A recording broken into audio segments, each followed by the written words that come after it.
ನಮಸ್ಕಾರ ವೀಕ್ಷಕರೇ, ನಮ್ಮ ಪೊಲೀಸ್ ನ್ಯೂಸ್ಗೆ ಸ್ವಾಗತ. ನಿಮ್ಮ ರವೀಂದ್ರ.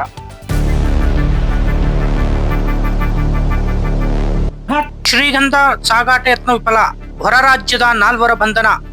ಸಿದ್ದಾಪುರ ಪೊಲೀಸರು ನಡೆಸಿದ ಯಶಸ್ವಿ ಕಾರ್ಯಾಚರಣೆಯಲ್ಲಿ ಅಕ್ರಮವಾಗಿ ಶ್ರೀಗಂಧದ ಮರದ ತುಂಡುಗಳನ್ನು ಸಾಗಿಸುತ್ತಿದ್ದ ಹೊರ ರಾಜ್ಯದ 4 ವ್ಯಕ್ತಿಗಳನ್ನು ಬಂಧಿಸಲಾಗಿದೆ.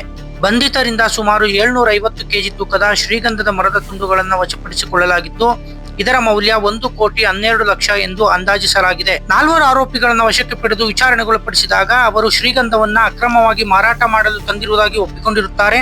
ಈ ಕುರಿತು ಸಿದ್ದಾಪುರ ಪೊಲೀಸ್ ಠಾಣೆಯಲ್ಲಿ ಅರಣ್ಯ ಕಾಯ್ದೆಯಡಿ ಪ್ರಕರಣ ದಾಖಲಾಗಿದೆ. ನಂತರ ಆರೋಪಿಗಳನ್ನು ನ್ಯಾಯಾಲಯಕ್ಕೆ ಹಾಜರುಪಡಿಸಿ ಪೊಲೀಸ್ ಅಭಿರಕ್ಷೆಗೆ ಪಡೆದು ಸಮಗ್ರ ತನಿಖೆ ನಡೆಸಲಾಗಿದೆ. ಬೆಂಗಳೂರು ನಗರ ದಕ್ಷಿಣ ವಿಭಾಗದ ಉಪ ಪೊಲೀಸ್ ಆಯುಕ್ತರಾದ ಶ್ರೀ ಲೋಕೇಶ್ ಬಿ ಜಗಲಾಸರ್ IPS ಮತ್ತು ಜಯನಗರ ಉಪವಿಭಾಗದ ಸಹಾಯಕ ಪೊಲೀಸ್ ಆಯುಕ್ತರಾದ ಶ್ರೀ ನಾರಾಯಣ ಸ್ವಾಮಿ V ಅವರ ಮಾರ್ಗದರ್ಶನದಲ್ಲಿ ಸಿದ್ದಾಪುರ ಪೊಲೀಸ್ ಠಾಣೆಯ ಇನ್ಸ್ಪೆಕ್ಟರ್ ಮೋಹನ್ D ಪಟೇಲ್ ಹಾಗೂ ಇತರೆ ಅಧಿಕಾರಿ ಹಾಗೂ ಸಿಬ್ಬಂದಿಗಳ ತಂಡ ಈ ಪ್ರಮುಖ ಪ್ರಕರಣವನ್ನು ಭೇದಿಸುವಲ್ಲಿ ಯಶಸ್ವಿಯಾಗಿದೆ.